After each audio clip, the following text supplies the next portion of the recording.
1993 3000 GT. If you're looking for the PCV valve, I changed mine not too long ago. I had to go online and check the book and just to figure out where it was. So let me go ahead and show it to you.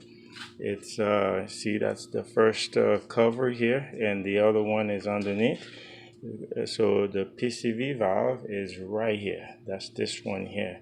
So you just have to remove this rubber hose and then unscrew this here, and you clean it. Or you can just buy another one and replace it. It's fairly cheap, but I use brake fluid or brake cleaner,